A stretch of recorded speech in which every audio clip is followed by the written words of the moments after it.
ਅਫਗਾਨਿਸਤਾਨ ਨੂੰ ਤਾਂ ਬਿਨਾਂ ਮੰਗਿਆ ਹੀ ਮਦਦ ਭੇਜ ਦਿੱਤੀ ਗਈ ਆ ਤੇ ਬੜੀਆਂ ਫੋਟੋਆਂ ਆ ਰਹੀਆਂ ਨੇ ਵੀ ਆਹ ਭੇਜਤਾ ਤੇ ਵਾਹ ਭੇਜ। ਹਿਮਾਚਲ ਨੂੰ ਤੇ ਹੋਰਨਾਂ ਹੜ੍ਹ ਪ੍ਰਭਾਵਿਤ ਇਲਾਕਿਆਂ ਨੂੰ ਵੀ ਬੜਾ ਕੁਝ ਚਲੇ ਗਏ, ਪਰ ਕੇਂਦਰ ਸਰਕਾਰ ਨੇ ਪੰਜਾਬ ਸਰਕਾਰ ਬਾਰੇ ਇੱਕ ਸ਼ਬਦ ਨਹੀਂ ਹੁਣ ਤੱਕ ਬੋਲਿਆ।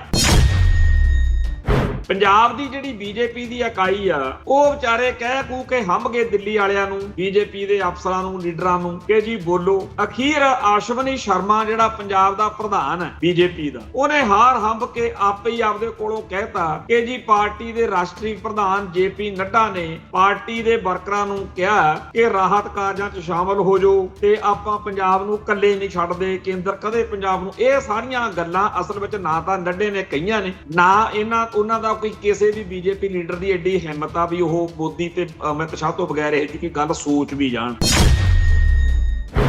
ਜਿਹੜਾ ਹੈਗਾ ਰਾਜਪਾਲ ਪੰਜਾਬ ਦਾ ਗੁਲਾਬ ਚੰਦ ਕਟਾਰੀਆ, ਉਹਨੇ ਵੀ ਕੰਡੇ ਖਿਲਾਰਤੇ ਗੁਲਾਬ ਦੀ। ਉਹ ਕਹਿੰਦਾ ਹੈ ਕਿ ਹੜ੍ਹਾਂ ਨਾਲ ਜੂਝ ਰਹੇ ਪੰਜਾਬ ਦੀ ਕੇਂਦਰ ਸਰਕਾਰ ਜ਼ਰੂਰ ਮਦਦ ਕਰੂ, ਪੰਜਾਬ ਨੂੰ ਜਿੰਨਾ ਵੀ ਫੰਡ ਚਾਹੀਦਾ ਉਹ ਕੇਂਦਰ ਸਰਕਾਰ ਤੋਂ ਮੰਗਣ, ਪੈਸੇ ਜ਼ਰੂਰ ਮਿਲਣਗੇ। ਇਹ ਆ ਉਹ ਬਿਮਾਰੀ ਕਿ ਪੰਜਾਬ ਜਿਹੜਾ ਹੱਥ 'ਚ ਠੂਠਾ ਫੜ ਕੇ ਦਿੱਲੀ ਵਾਲਿਆਂ ਦੇ ਦਰਬਾਰ 'ਚ ਪੇਸ਼ ਹੋ, ਉਹ ਪੱਗ ਨੂੰ, ਉਹ ਪੰਥ ਨੂੰ ਝੁਕਿਆ ਹੋਇਆ, ਲਿਫਿਆ ਹੋਇਆ ਮੰਗਤੇ ਦੇ ਰੂਪ 'ਚ ਦੇਖਣਾ ਚਾਹੁੰਦੇ ਆ ਤੇ ਵਿਚਾਲੇ ਵਿਚੋਲਾ ਪਾਤਾ ਰਾਜਪਾਲ ਗੁਲਾਬ ਚੰਦ ਕਟਾਰੀਆ, ਜਿਹਨੂੰ ਨਹੀਂ ਵੀ ਮਾੜਾ ਮੋਟਾ ਸੀਗਾ ਉਹਨੂੰ ਵੀ ਯਕੀਨ ਹੋ ਰਿਹਾ ਕਿ ਉਹ ਤਾਂ ਤੁਹਾਨੂੰ ਪਹਿਲਾਂ ਹੜ੍ਹ ਲਿਆਂਦੇ ਤੇ ਹੁਣ ਮੁਆਵਜ਼ੇ ਤੋਂ ਇਨਕਾਰ ਕਰਕੇ ਉਹ ਤੁਹਾਨੂੰ ਡੋਬਣ ਨੂੰ ਫਿਰਦੇ। ਅਸਲੀਅਤ ਇਹ ਆ ਕਿ ਸਾਨੂੰ ਪਿਛਲੇ 70-80 ਸਾਲ ਤੋਂ ਬੜੀ ਵਿਉਂਤ ਨਾਲ ਪਛੜਾਇਆ ਜਾ ਰਿਹਾ। ਸਿੱਖ ਆਪਣੇ ਆਪ ਹੀ ਬੰਨ ਬਣਾ ਕੇ ਪਾਣੀਆਂ ਤੋਂ ਬਚਾਅ ਕਰ ਰਹੇ ਨੇ। ਸਿੱਖ ਹੀ ਆਪਣੇ ਪਰਿਵਾਰਾਂ ਨੂੰ ਉਹਨਾਂ ਘਰਾਂ ਦੇ ਮਲਬੇ ਹੇਠੋਂ ਕੱਢ ਰਹੇ ਜੋ ਹੜ੍ਹ ਦੇ ਕਾਰਨ ਢਹਿ ਗਏ। ਸਿੱਖ ਆਪਣੇ ਭਰਾਵਾਂ ਦੀ ਮਦਦ ਆਪ ਕਰ ਰਹੇ ਨੇ ਜੋ ਹੜ੍ਹ ਤੋਂ ਪ੍ਰਭਾਵਿਤ ਹੋਏ। ਫਿਰ ਸਿੱਖ ਕੇਂਦਰ ਨੂੰ ਟੈਕਸ ਕਿਉਂ ਭਰ? ਪ੍ਰੋਗਰਾਮ ਖਬਰ ਦੀ ਖਬਰ ਦੇਖ ਰਿਹਾ ਹੈ ਸਾਰੇ ਦਰਸ਼ਕਾਂ ਨੂੰ ਮੈਂ ਸਰਬਜੀਤ ਸਿੰਘ ਘਮਾਣ ਫਤਿਹ ਅਰਜ ਕਰਦਾ ਜੀ। ਵਾਹਿਗੁਰੂ ਜੀ ਕਾ ਖਾਲਸਾ, ਵਾਹਿਗੁਰੂ ਜੀ ਕੀ ਫਤਿਹ। ਪੰਜਾਬ ਦੇ ਵਿੱਚ ਭਾਰਤੀ ਸਟੇਟ ਨੇ ਜਿਹੜੇ ਹੜ੍ਹ ਲਿਆਂਦੇ ਆ ਉਹਦੇ ਬਾਰੇ ਪਲ ਪਲ ਦੀ ਖਬਰ, ਕਿਉਂਕਿ ਅੱਜ ਸੋਸ਼ਲ ਮੀਡੀਆ ਦਾ ਜ਼ਮਾਨਾ ਤੇ ਦੁਨੀਆ ਭਰ ਦੇ ਵਿੱਚ ਨਾਲ ਦੀ ਨਾਲ ਜਿਹੜੀ ਗੱਲ ਆ ਉਹ ਉੱਪਰਦੀ ਹੋ ਰਹੀ ਹੈ। ਕਿਸੇ ਨੂੰ ਵੀ ਇਸ ਗੱਲ ਦਾ ਭੁਲੇਖਾ ਨਹੀਂ ਹੈਗਾ ਕਿ ਪੰਜਾਬ ਸਰਕਾਰ ਨੇ ਕੀ ਕੀਤਾ, ਭਾਰਤ ਸਰਕਾਰ ਨੇ ਕੀ ਕੀਤਾ ਤੇ ਕਿਵੇਂ ਰਲ ਮਿਲ ਕੇ ਪੰਜਾਬ ਦੇ ਲੋਕਾਂ ਨੂੰ, ਪੰਜਾਬ ਦੀ ਧਰਤੀ ਨੂੰ, ਸਿਰਫ ਇਸ ਕਰਕੇ ਵੀ ਇੱਥੇ ਪੰਥ ਵਸਦਾ, ਸਿੱਖ ਵਸਦੇ ਆ ਤੇ ਗੁਰੂ ਨਾਨਕ ਸਾਹਿਬ ਦੀ ਫੁਲਵਾੜੀ ਨੂੰ ਤਬਾਹ ਕਰਨਾ। ਸੋ ਇਸ ਮਿਸ਼ਨ ਦੇ ਤਹਿਤ ਜੋ ਕੁਝ ਵਾਪਰਿਆ ਉਹਦੇ ਉੱਤੇ ਭਾਵੇਂ ਅਜੇ ਜੰਗ ਦਾ ਮਾਹੌਲ ਪੂਰਾ ਬਣਿਆ ਹੋਇਆ ਹੈ, ਇੱਕ ਜੰਗ ਹੀ ਆ ਜਿਹੜੀ ਪੰਥ ਲੜ ਰਿਹਾ, ਪਰ ਇੱਕ ਵਾਰ ਇਹ ਕਹਿਣਾ ਚਾਹੀਦਾ, ਇਹ ਕਹਿਣਾ ਬਣਦਾ ਹੈ ਕਿ ਹਾਲਾਤ ਜਿਹੜੇ ਆ ਉਹਦੇ ਉੱਤੇ ਖਾਲਸੇ ਦੀ, ਪੰਜਾਬ ਦੀ ਫਤਿਹ ਜਿਹੜੀ ਹੈ ਉਹ ਹੁੰਦੀ ਦਿਖ ਰਹੀ ਹੈ। ਜਦੋਂ ਆਪਾਂ ਨੂੰ ਅਹਿਸਾਸ ਹੋ ਜਾਵੇ ਕਿ ਬਸ ਆਪਾਂ ਵੈਰੀ ਢਾਹ ਲਿਆ, ਦੁਸ਼ਮਣ ਢਾਹ ਲਿਆ, ਵਿਪਤਾ ਜਿਹੜੀ ਆ ਉਹ ਜਿੱਡੀ ਵੀ ਵੱਡੀ ਮਰਜ਼ੀ ਵੱਡੀ ਸੀ, ਭਿਆਨਕ ਸੀ, ਖਤਰਨਾਕ ਹੈ, ਪਰ ਆਪਾਂ ਕਾਬੂ ਕਰ ਲਈ, ਫਿਰ ਹੌਸਲਾ ਹੀ ਹੋਰ ਹੋ ਜਾਂਦਾ। ਸੋ ਚੜ੍ਹਦੀ ਕਲਾ ਦਾ ਅਹਿਸਾਸ ਜਿਹੜਾ ਹੈ ਉਹ ਬੜੀ ਵੱਡੀ ਗੱਲ ਹੁੰਦੀ ਆ ਤੇ ਸਾਡੇ ਧਰਮ ਦੇ ਵਿੱਚ, ਸਾਡੇ ਇਤਿਹਾਸ ਦੇ ਵਿੱਚ ਜੋ ਕੁਝ ਸਾਨੂੰ ਹਾਸਲ ਹੋਇਆ ਉਹ ਸਾਨੂੰ ਕਿਤੇ ਵੀ ਪਿੱਠ ਨਹੀਂ ਲੱਗਣ ਦਿੰਦਾ। ਇਸ ਦੌਰ ਵਿੱਚ ਜਦੋਂ ਵੀ ਕਿਤੇ ਕੋਈ ਗੱਲ ਸੁਣਦੇ ਆ ਕਿਸੇ ਇਕੱਲੇ ਤੋਂ, ਕਿਸੇ ਭੀੜ 'ਚ ਖੜੇ ਸਿੱਖ ਤੋਂ ਸੁਣੋ, ਉਹਦੇ ਕੋਲੇ ਬੜੀਆਂ ਇਤਿਹਾਸ ਦੀਆਂ ਬਾਤਾਂ ਨੇ ਕਿ ਅਸੀਂ ਤਾਂ ਅਟਕ ਦਰਿਆ ਨੂੰ ਬੰਨ ਲਾਤੇ ਸੀ। ਇਹ ਤਾਂ ਗੱਲ ਹੀ ਕਾਹਦੀ। ਜਦੋਂ ਕੋਈ ਬੰਦਾ ਇੰਡੀਅਨ ਸਟੇਟ ਦੇ ਜ਼ੁਲਮ ਦੀ ਗੱਲ ਕਰਦਾ ਕਿ ਉਹਨੇ ਹੜ੍ਹ ਲਿਆਂਦੇ ਆ ਤਾਂ ਪੱਤਰਕਾਰ ਜਾਂ ਕੈਮਰਾਮੈਨ ਜਾਂ YouTube ਚੈਨਲ ਵਾਲਾ ਤਾਂ ਸ਼ਾਇਦ ਨਾ ਚਾਹੁੰਦਾ ਹੋਵੇ, ਪਰ ਗਾਹਾਂ ਸਾਡਾ ਸਧਾਰਨ ਜਾਂ ਦੇਸੀ ਬਜ਼ੁਰਗ ਪੂਰਾ ਟਿਕਾ ਕੇ ਅੱਖਾਂ ਪੂਰੀਆਂ ਗਹਿਰੀਆਂ ਦ੍ਰਿੜਤਾ ਦੇ ਨਾਲ ਕਹਿੰਦਾ ਇਹ ਪਾਣੀਆਂ ਪੂਣੀਆਂ ਵਾਲੀ ਤਾਂ ਗੱਲ ਕਾਹਦੀ ਆ, ਅਸੀਂ ਇਹਦੇ ਵਿੱਚੋਂ ਹੀ ਰਾਜ ਭਾਗ ਹਾਸਲ ਕਰ ਲੈਣਾ। ਸੋ ਜਿਹੜੀ ਸਾਡੀ ਇਤਿਹਾਸ ਦੀ, ਸਾਡੇ ਫਲਸਫੇ ਦੀ ਸਾਨੂੰ ਪੁੱਠ ਚੜੀ ਹੋਈ ਹੈ ਨਾ, ਉਹੀ ਦਿੱਲੀ ਨੂੰ ਡਰਾਉਂਦੀ ਹੈ। ਉਹਨਾਂ ਨੂੰ ਸਿੱਖਾਂ ਦਾ ਊੜਾ, ਸਿੱਖਾਂ ਦਾ ਜੂੜਾ, ਸਿੱਖਾਂ ਦੀ ਬਾਣੀ, ਸਿੱਖਾਂ ਦਾ ਇਤਿਹਾਸ, ਸਿੱਖਾਂ ਦਾ ਫਲਸਫਾ ਵਿਚਾਰੇ ਇਸੇ ਗੱਲ ਦੇ ਉੱਤੇ ਤਾਂ ਕਰੋੜਾਂ ਰੁਪਈਏ ਖਰਚ ਰਹੇ ਨੇ ਕਿ ਸਿੱਖਾਂ ਨੂੰ ਆਪਦੇ ਇਤਿਹਾਸ ਨਾਲੋਂ ਤੋੜਨਾ। ਆ ਸਾਡੇ ਟਰੈਕਟਰਾਂ ਟਰਾਲੀਆਂ ਦੇ ਉੱਤੇ ਚੜ੍ਹੇ ਫਿਰਦੇ ਨੌਜਵਾਨ, ਚਾਹੇ ਉਹਨਾਂ ਵਿੱਚੋਂ ਬਹੁਤਿਆਂ ਦਾ ਸ਼ਕਲ ਦੇ ਵੱਲੋਂ, ਸੂਰਤ ਦੇ ਵੱਲੋਂ ਆਪਾਂ ਨੂੰ ਇਤਰਾਜ਼ ਹੋ ਸਕਦਾ ਕਿ ਸਿੱਖੀ ਸਰੂਪ ਤੋਂ ਬਾਕੀ ਕਿਉਂ ਹੈ, ਪਰ ਜਿਹੜਾ ਅੰਦਰਲਾ ਸਿੱਖ ਵਾ ਉਹਨਾਂ ਦੇ, ਉਹ ਜਿਉਂਦਾ, ਲਲਕਾਰੇ ਨਹੀਂ ਵੱਜ ਰਹੇ, ਜੈਕਾਰੇ ਗੂੰਜ ਰਹੇ ਨੇ। ਚਾਰੇ ਪਾਸੇ ਬੋਲੇ ਸੋ ਨਿਹਾਲ ਦੇ ਜੈਕਾਰਿਆਂ ਦੇ ਨਾਲ ਸਿੱਖ ਜਵਾਨੀ ਥਾਂ ਥਾਂ ਦੇ ਉੱਤੇ, ਜਿਵੇਂ ਕਹਿੰਦੇ ਆ ਮੌਤ ਨੂੰ ਮਖੌਲਾਂ ਕਰਨ ਵਾਲੀ ਗੱਲ ਆ। ਬੜਾ ਪਾਣੀ ਆ ਤੇ ਪਾਣੀ ਦੇ ਸਾਹਮਣੇ ਇੱਕ ਜੰਗ ਜਿਹੜੀ ਆ ਉਹ ਲੜ ਰਹੇ, ਜਿੱਤ ਰਹੇ ਇਹਨਾਂ ਸਾਰੇ ਭਰਾਵਾਂ ਦਾ ਜਿੰਨਾ ਮਾਣ ਕੀਤਾ ਜਾਵੇ ਓਨਾ ਥੋੜਾ। ਤੇ ਜਿਹੜੀ ਭਗਵੰਤ ਮਾਨ ਵਾਲੀ ਕਹਾਣੀ ਆ, ਪੰਜਾਬ ਦੀ ਸਰਕਾਰ ਵਾਲੀ ਕਹਾਣੀ ਆ, ਉਹਦੇ ਬਾਰੇ ਤਾਂ ਫਿਰ ਸਿੱਧੀ ਜੀ ਗੱਲ ਆ ਵੀ ਤੂੰ ਇਧਰ ਉਧਰ ਕੀ ਬਾਤ ਨਾ ਕਰ, तू ये बता कि काफिला क्यों लुटा, मुझे राह जनों से कोई कर्ज नहीं, तेरी रहबरी का सवाल है। ਵੀ ਤੂੰ ਪੰਜਾਬ ਦਾ ਸੀਐਮ ਆ ਜਾਂ ਪੰਜਾਬ ਦੀ ਸਰਕਾਰ ਹੈ, ਤੂੰ ਅਸੀਂ ਕੀ ਲੈਣਾ ਕਿ ਭਾਖੜਾ ਬਿਆਸ ਮੈਨੇਜਮੈਂਟ ਬੋਰਡ ਕਿਹਦੇ ਕੋਲ ਆ ਤੇ ਕਿਹਦੇ ਕੋਲੇ ਨਹੀਂ। ਤੂੰ ਆਪਦਾ ਫਰਜ਼ ਕਿਉਂ ਨਹੀਂ ਨਿਭਾਇਆ, ਤੇਰੀ ਰਹਿਬਰੀ ਦਾ ਸਵਾਲ ਹੈ। ਦਿੱਲੀ ਵਾਲੇ ਕਦੋਂ ਸਕੇ ਸੀ ਪੰਜਾਬ ਦੇ, ਪੰਜਾਬ ਦੇ ਮੁੱਖ ਮੰਤਰੀ ਨੂੰ, ਪੰਜਾਬ ਦੀ ਸਰਕਾਰ ਨੂੰ ਅਸੀਂ ਤਾਂ ਇੱਥੇ ਇਸ ਕਰਕੇ ਪੰਜਾਬ ਦੇ ਲੋਕ ਚੁਣਦੇ ਆ ਨਾ, ਪੱਗ ਵਾਲਾ ਹੋਵੇ, ਆਪਦਾ ਹੋਵੇ। ਸਾਡੇ ਕਈ ਖਾਲਿਸਤਾਨੀਆਂ ਨੂੰ ਵੀ ਬੁਖਾਰ ਚੜਿਆ ਰਹਿੰਦਾ ਨਾ ਕਦੇ ਕਦੇ ਕਿ ਕਦੇ ਆਪਣੇ ਕੋਲੇ ਸਰਕਾਰ ਆਵੇ। ਮੈਂ ਗਰੰਟੀ ਦਿੰਦਾ ਕਿ ਜਿੱਦਣ ਕੋਈ ਪੰਥਕ ਜਾਂ ਖਾਲਿਸਤਾਨੀ ਬੈਠਾ ਹੋਇਆ ਨਾ ਸੀਟ ਤੇ, ਉਦੋਂ ਇੰਡੀਆ ਨੇ ਜ਼ਿਆਦਾ ਜ਼ੁਲਮ ਕਰਨਾ, ਜ਼ਿਆਦਾ ਇਹੋ ਜਿਹਾ ਮਾਹੌਲ ਬਣਾਉਣਾ ਕਿ ਲੋਕ ਉਸ ਮੁੱਖ ਮੰਤਰੀ ਦੇ ਗਲ 'ਚ ਸਾਫਾ ਪਾਉਣ, ਉਹਨੂੰ ਧੂ ਘੜੀਸ ਕਰਨ ਕਿ ਤੂੰ ਆਹ ਕੀ ਕਰਤਾ। ਸੋ ਦਿੱਲੀ ਵਾਲਿਆਂ ਦੇ ਹੱਥ 'ਚ ਸਾਰਾ ਕੁਝ ਹੈ, ਉਹ ਜਿੱਦਾਂ ਚਾਹਣ ਉਵੇਂ ਕਰ ਸਕਦੇ ਆ। ਇੱਥੇ ਚਾਹੇ ਕੋਈ ਮੁੱਖ ਮੰਤਰੀ KPS ਗਿੱਲ, ਆਪਣਾ ਬੇਅੰਤਾ ਬੁੱਚੜ ਹੋਵੇ, ਚਾਹੇ ਬਾਦਲ ਹੋਵੇ, ਚਾਹੇ ਭਗਵੰਤ ਮਾਨ ਹੋਵੇ, ਚਾਹੇ ਕੋਈ ਘਮਾਣ ਹੋਵੇ, ਮਾਨ ਹੋਵੇ, ਸ਼ੈਤਾਨ ਹੋਵੇ, ਜਿਹੜਾ ਮਰਜ਼ੀ ਹੋ, ਕੋਈ ਫਰਕ ਨਹੀਂ ਪੈਂਦਾ। ਉਹਨਾਂ ਦੇ ਹੱਥ 'ਚ ਜਾਂ ਤਾਂ ਉਹਨਾਂ ਦਾ ਜਮੂਰਾ ਬਣਨਾ ਪਊ, ਤੇ ਨਹੀਂ ਉਹਨਾਂ ਕੋਲੇ ਬੜੇ ਤਰੀਕੇ ਆ ਤੁਹਾਡੇ ਜੁੱਤੀਆਂ ਪਾਉਣ ਦੇ, ਤੁਹਾਡੀ ਕੌਮ ਤੁਹਾਡੇ ਛੱਤਰ ਫੇਰੂ। ਇਹ ਸਿਸਟਮ ਹੀ ਇਹੋ ਜਿਹਾ। ਸੋ ਜਿਹੜਾ ਭਗਵੰਤ ਮਾਨ ਆ, ਇਹ ਵੀ ਪਹਿਲੋਂ ਬੜੀਆਂ ਇਸ ਸਿਸਟਮ ਦੇ ਉੱਤੇ ਟਿੱਪਣੀਆਂ ਕਰਦਾ ਸੀ, ਬੜੀਆਂ ਕਰਾਰੀਆਂ ਟਿੱਪਣੀਆਂ ਕਰਦਾ ਸੀ, ਤੇ ਇਸੇ ਰੌਂ ਵਿੱਚ ਕਹਿੰਦੇ ਸੀਗੇ ਵੀ ਅਸੀਂ ਇਨਕਲਾਬੀ ਪਾਰਟੀ ਆ, ਆਮ ਆਦਮੀ ਪਾਰਟੀ ਇਨਕਲਾਬ। ਤੇ ਅੱਜ ਸਾਡੇ ਸਾਹਮਣੇ ਆ ਕਿ ਬਿਲਕੁਲ ਸਿਫਰ ਸਾਬਤ ਹੋਏ। ਆਮ ਆਦਮੀ ਪਾਰਟੀ ਦਾ, ਭਗਵੰਤ ਮਾਨ ਦਾ ਜਿਹੜਾ ਜਲੂਸ ਹੁਣ ਨਿਕਲਿਆ ਹੋਇਆ, ਇਹ ਤਾਂ ਜਿਹੜੀਆਂ ਪਹਿਲਾਂ ਜਿਨ੍ਹਾਂ ਨੂੰ ਆਪਾਂ ਸਾਰੀ ਉਮਰ ਪਿਛਲੇ ਦੌਰ ਵਿੱਚ ਹੰਡਾਇਆ, ਜਿਨ੍ਹਾਂ ਨੇ ਜਲੂਸ ਆਪਦਾ ਰੱਜ ਕੇ ਕਢਾਇਆ, ਇੰਨਾ ਜਲੂਸ ਤਾਂ ਸ਼ਾਇਦ ਉਹਨਾਂ ਦਾ ਵੀ ਨਾ ਕਦੇ ਨਿਕਲਿਆ ਹੋਵੇ।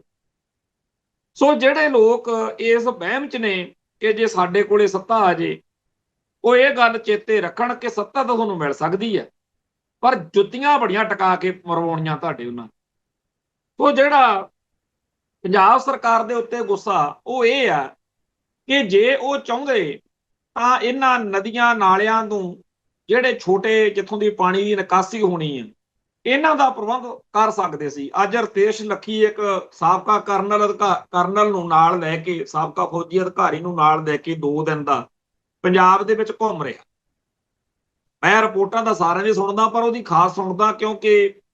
ਉਹਦਾ ਆਪਾਂ ਨੂੰ ਸਭ ਨੂੰ ਪਤਾ ਵੀ ਕਦੇ ਕਦੇ ਕੀ ਕਰਦਾ ਉਹ ਤੇ ਕੀ ਉਹ ਨਹੀਂ ਕਰਦਾ। ਉਹਨੂੰ ਵੀ ਇਹ ਗੱਲ ਕਹਿਣੀ ਪਈ ਕਿ ਵਾਕਿਆ ਹੀ ਸਿਸਟਮ ਦਾ ਬਹੁਤ ਵੱਡਾ ਨੁਕਸ ਵਾ ਕਿ ਜਿੱਥੋਂ ਜਿੱਥੋਂ ਪਾਣੀ ਦੀ ਨਿਕਾਸੀ ਹੋਣੀ ਸੀ, ਕਿਉਂਕਿ ਲੋਕ ਪੂਰਾ ਸਬੂਤ ਦੇ ਕੇ ਗੱਲ ਕਰਦੇ ਆ ਵੀ ਆਹ ਦੇਖੋ ਜੇ ਇੱਥੋਂ ਦੀ ਪਾਣੀ ਨਿਕਲਣਾ ਸੀ, ਅਸੀਂ ਇਹਨਾਂ ਨੂੰ ਪਿੱਟ ਕੇ ਮਰ ਗਏ ਜਿਹੜੇ ਅਫਸਰ ਨੇ। ਤੋ ਸਰਕਾਰੀ ਅਧਿਕਾਰੀ, ਪ੍ਰਸ਼ਾਸਨਿਕ ਅਧਿਕਾਰੀ ਪੂਰਾ ਜਿਵੇਂ ਕਹਿੰਦੇ ਆ ਕਲੱਕੜ ਬਣੇ ਬੈਠੇ ਆ, ਕਲੱਕੜ ਵੀ ਅਸੀਂ ਨਹੀਂ ਤੁਹਾਡੀ ਸੁਣਨੀ। ਲੋਕ ਜਾ ਕੇ ਪਿੱਟਦੇ ਸੀਗੇ ਕਿ ਜਦੋਂ ਜੀ ਪਾਣੀ ਆ ਗਿਆ, ਜਦੋਂ ਹੜ੍ਹ ਆ ਗਿਆ, ਜਦੋਂ ਇਹ ਤੁਸੀਂ ਨੂੰ ਫਿਰ ਮਾਰ ਪਊਗੀ, ਫਿਰ ਸਾਡੇ ਵਾਲੇ ਪਾਸੇ ਆਊਗਾ ਪਾਣੀ, ਅਸੀਂ ਮਾਰੇ ਜਾਵਾਂਗੇ, ਸਾਡੀਆਂ ਜ਼ਮੀਨਾਂ, ਸਾਡਾ ਸਾਰਾ ਕੁਝ ਖਤਮ ਹੋ ਜੂ। ਪਰ ਉਦੋਂ ਕਿਸੇ ਅਧਿਕਾਰੀ ਨੇ ਕੋਈ ਸੁਣਿਆ ਨਹੀਂ। ਸੁਣਦੇ ਤਾਂ ਪਿਛਲੇ 35-40 ਸਾਲ ਤੋਂ ਪੰਜਾਬ ਪਿੱਟ ਕੇ ਮਰ ਗਿਆ। ਡੇਰਾ ਬਿਆਸ ਵਾਲਿਆਂ ਦੀ ਜਾਨ ਨੂੰ ਰੋਂਦੇ ਆ। ਇਹ ਉਹ ਇਹੋ ਜਿਹਾ ਉੱਥੇ ਕਰ ਰਹੇ ਨੇ ਡੇਰੇ ਬਿਆਸ ਵਾਲੇ, ਬਿਆਸ ਡੇਰੇ ਦਰਿਆ ਦੇ ਵਿੱਚ, ਜਿਹਦੇ ਨਾਲ ਤਬਾਹੀ ਜਿਹੜੀ ਆ ਉਹ 4 ਗੁਣਾ ਵੱਧ ਜਾਂਦੀ, ਪਰ ਕੋਈ ਸੁਣਦਾ। ਸੋ ਪੰਜਾਬ ਦੇ ਵਿੱਚ ਜਿਹੜੇ ਮੁੱਖ ਮੰਤਰੀ ਬਣੇ ਹੋਏ ਨੇ ਜਾਂ ਜਿਹੜੇ ਬਣਨ ਦੀ ਲਾਈਨ 'ਚ ਨੇ, ਉਹ ਇੱਕ ਗੱਲ ਚੇਤੇ ਰੱਖਣ ਵੀ ਜੁੱਤੀਆਂ ਤੁਹਾਡੇ ਟਿਕਾ ਕੇ ਮਰਵਾਉਣੀਆਂ ਨੇ, ਕਿਉਂਕਿ ਸੈਂਟਰ ਵਾਲਿਆਂ ਨੇ ਇਹ ਗੱਲ ਹੇਠਾਂ ਤੱਕਰ ਆ ਜਿਹੜੇ ਹੇਠਲੇ ਡੀਸੀ ਐਸਐਸਪੀ ਜੇ ਹੁੰਦੇ ਆ, ਜਦੋਂ ਉੱਪਰੋਂ ਸੁਨੇਹਾ ਲੱਗ ਜਾਂਦਾ ਨਾ ਕਿ ਭਾਈ ਤੁਸੀਂ ਹੇਠਾਂ ਕੰਮ ਖਰਾਬ ਕਰਨਾ, ਸਰਕਾਰ ਦੇ ਜੁੱਤੀਆਂ ਪਵਾਉਣੀਆਂ ਨੇ, ਅਸੀਂ ਇਹਨਾਂ ਦੇ ਲੋਕਾਂ ਦੇ ਕੰਮ ਜਿਹੜੇ ਆ ਉਹ ਨਹੀਂ ਹੋਣੇ ਚਾਹੀਦੇ ਜਿਹਦੇ ਨਾਲ ਲੋਕ ਸੌਖੇ ਵਸਣ। ਅਸੀਂ ਪੰਜਾਬ ਉਜਾੜਨਾ ਹੈ, ਅਸੀਂ ਪੰਜਾਬ ਨੂੰ ਟਿਕ ਕੇ ਨਹੀਂ ਬੈਠਣ ਦੇਣਾ, ਤੇ ਉਦੋਂ ਉਹ ਸਾਰਾ ਕੁਝ ਫਿਰ ਵਾਪਰਦਾ। ਸੋ ਅੱਜ ਜਦੋਂ ਪੰਜਾਬ ਪੁੱਛਦਾ ਕਿ ਤੂੰ ਇਧਰ ਉਧਰ ਕੀ ਬਾਤ ਨਾ ਕਰ, ਤਾਂ ਭਗਵੰਤ ਮਾਨ ਐਂਡ ਕੰਪਨੀ ਕੋਲੇ ਕੋਈ ਹੈ ਨਹੀਂ, ਪਰ ਡਰਾਮੇਬਾਜ਼ ਬੜੇ ਆ। ਕੱਲ ਇੱਕ ਆਪਦੀ ਹੀ ਪਾਰਟੀ ਦੀ ਕੋਈ ਬੀਬੀ ਤਿਆਰ ਕਰ ਲਈ, ਕਲਿੱਪ ਕਲੁੱਪ ਲਾ ਕੇ, ਬੜੀ ਹਾਰ ਸ਼ਿੰਗਾਰ ਲਾ ਕੇ ਉਹਨੂੰ ਉੱਥੇ ਹੜ੍ਹ ਪੀੜਤ ਬਣਾ ਕੇ ਪੇਸ਼ ਕਰ ਬੈਠੇ। ਰੌਲਾ ਪੈ ਗਿਆ, ਕਿਉਂਕਿ ਲੋਕ ਅੱਜ ਕੱਲ ਸਕਿੰਟਾਂ 'ਚ ਸਾਰਾ ਡਾਟਾ ਕੱਢ ਲਿਆਉਂਦੇ ਆ। ਉਹ ਬੀਬੀ ਦੇ ਗਲ 'ਚ ਪਾਇਆ ਹੋਇਆ ਜਿਹੜਾ ਇਹਨਾਂ ਦੀ ਪਾਰਟੀ ਦਾ ਕਾਰਡ ਜਿਹਾ, ਉਹ ਵੀ ਲੋਕਾਂ ਨੇ ਜ਼ਾਹਿਰ ਕਰਤਾ। ਚਲੋ ਆਪਾਂ ਉਹਦਾ ਨਾਂ ਪਤਾ ਕਾਹਨੂੰ ਜ਼ਾਹਿਰ ਕਰਨਾ, ਪਰ ਇਹ ਗੱਲ ਬੜੀ ਮਾੜੀ ਆ ਜਦੋਂ ਥਾਂ ਥਾਂ ਦੇ ਉੱਤੇ ਵਾਕਿਆ ਹੀ ਅਸਲ ਵਿੱਚ ਹੜ੍ਹ ਪੀੜਤ ਬੀਬੀਆਂ ਮਿਲ ਸਕਦੀਆਂ ਨੇ, ਜਿਨ੍ਹਾਂ ਨਾਲ ਗੱਲ ਕਰਕੇ ਉਹਨਾਂ ਦਾ ਦੁੱਖ ਜਾਣਿਆ ਜਾ ਸਕਦਾ। ਤਾਂ ਭਗਵੰਤ ਮਾਨ ਨੂੰ ਆ ਸ਼ੋਸ਼ੇ ਜੇ, ਆ ਡਰਾਮੇ, ਪਰ ਇਹ ਪਾਰਟੀ ਹੈ ਹੀ ਡਰਾਮਿਆਂ ਵਾਲੀ। ਆਏ ਦਿਨ ਕੋਈ ਨਾ ਕੋਈ ਇਹ ਇਹੋ ਜਿਹਾ ਸ਼ੋਸ਼ਾ ਛੱਡਦੇ ਆ ਜਿਹਦੇ ਚ ਹੁਣ ਲੋਕਾਂ ਨੂੰ